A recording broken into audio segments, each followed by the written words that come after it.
आपल्या परिसरातील घडामोडी पाहण्यासाठी पाहत रहा आमची मुंबई न्यूज। तत्कालीन प्रांताध्यक्ष सुनीलजी तटकरे साहेब यांनी त्यांना पुरंदरेंच्या विरुद्ध भूमिका घेत असताना दम दिला अशा प्रकारचं वक्तव्य केलं।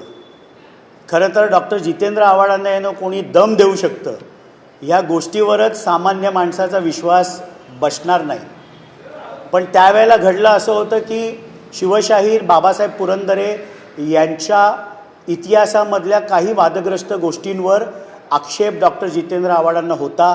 त्याची लढाई त्यांनी चालू ठेवावी, पण वैयक्तिक एकेरी उल्लेख न करता त्यांच्या वयाचा सन्मान करता तशी भूमिका घेऊ नये अशा प्रकारचं म्हणणं हे प्रांताध्यक्ष सुनीलजी तटकरे साहेबांचं होतं। शिवशाहीर बाबासाहेब पुरंदरे यांना मानणारा देखील मोठा वर्ग हा महाराष्ट्रामध्ये आहे। छत्रपती शिवाजी महाराजांचं चरित्र, गडकिल्ले हे पुढच्या पिढीपर्यंत व्याख्यानाच्या माध्यमातून पोचवण्याचं काम हे कोणी नाकारू शकत नाही।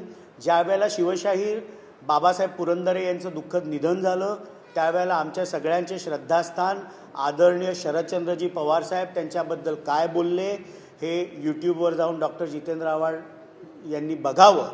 पण त्यांना कोणी दम देऊ शकतं डॉक्टर जितेंद्र आव्हाडांना ह्या गोष्टीवर कोणाचाही विश्वास बसणार नाही।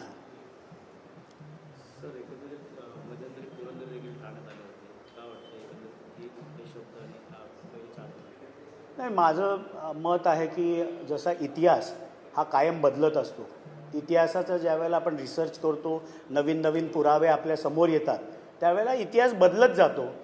तसंच डॉक्टर जितेंद्र आव्हाड आहेत की ते कायम इव्हॉल्विंग असतात, त्यांच्या भूमिका बदलत असतात। मला चांगलं आठवतं आहे की संघर्षाच्या माध्यमातून ज्यावेळेला किल्ले स्पर्धा ते घ्यायचे तेव्हा एका वर्षी त्यांनी स्वतः शिवशाहीर बाबासाहेब पुरंदरे यांना प्रमुख पाहुणे म्हणून बोलवले, त्यांचा सत्कार केला होता। आणि ह्याची संपूर्ण माहिती, कारण मी त्यावेळेला राष्ट्रवादीत नव्हतो, उदय मोरे आणि प्रभू हे देऊ शकतील। त्यावेळेला स्वतः डॉक्टर जितेंद्र आव्हाड यांनी त्यांना निमंत्रित केलं होतं, त्यांचा सत्कार केला होता। पण ठीक आहे, as history evolves itself, doctor Jitendra Awhad also evolves and changes his position. Sir, अनेक मंत्रिपद नेतेपद देखील त्या तटकरेंच्या कुटुंबाला दिलं, परिवाराला असं देखील कोणाला दिलं एवढं करून 2017ला ज्यावेळेला जिल्हा परिषदेच्या निवडणुका झाल्या त्याच्या आधी डिसेंबर 2016मध्ये प्रांताध्यक्ष सुनीलजी तटकरे साहेब असतील, आमदार सुरेशजी लाड असतील, शेकापचे नेते माननीय जयंतभाई पाटील असतील, विवेक पाटील असतील, मीनाक्षीताई पाटील असतील, हे सगळेजण बसले आणि पहिल्यांदा शेकाप आणि राष्ट्रवादी अशा प्रकारची युती ही जिल्हा परिषद निवडणुकीमध्ये त्यावेळेला झाली। 2.5 वर्ष राष्ट्रवादीचा जिल्हा परिषद अध्यक्ष आणि 2.5 वर्ष शेकापचा जिल्हा परिषदेचा अध्यक्ष अशा प्रकारची त्यावेळेला ती युती झाली होती। आणि म्हणून अदिती तटकरेंना पहिले 2.5 वर्ष जिल्हा परिषदेचे अध्यक्षपद मिळालं। अदिती तटकरे यांनी आपल्या कर्तृत्वाने, आपल्या कामाने आपली ओळख बनवलेली आहे। मागच्या वेळेला त्या आमदार झाल्यानंतर पहिल्यांदा राज्यमंत्री झाल्या, रायगडचं पालकमंत्रीपद त्यांच्याकडे होतं। त्यावेळेला ज्यावेळेला नैसर्गिक आपदा, वादळ असेल, लँडस्लाईड असेल झाले त्यावेळेला सर्वात पहिले जर कोण पोचलं असेल तर त्या अदितीताई तटकरे होत्या। अत्यंत संवेदनशील, कमी बोलतात, आपल्या कामातनं बोलतात। आत्ता सध्या त्यांच्याकडे महिला व बालकल्याण मंत्रिपदाची जबाबदारी आहे। ठाण्यात देखील त्या ज्यावेळेला आमच्या राष्ट्रवादीच्या कार्यक्रमाला आल्या होत्या, कळवा हॉस्पिटलमध्ये दुर्दैवी मृत्यू झाल्यानंतर लगेच तिथे पहिले भेट द्यायला जाऊया अशा प्रकारची ती भूमिका होती आणि राष्ट्रवादीला आम्हाला त्यांचा सार्थ अभिमान आहे।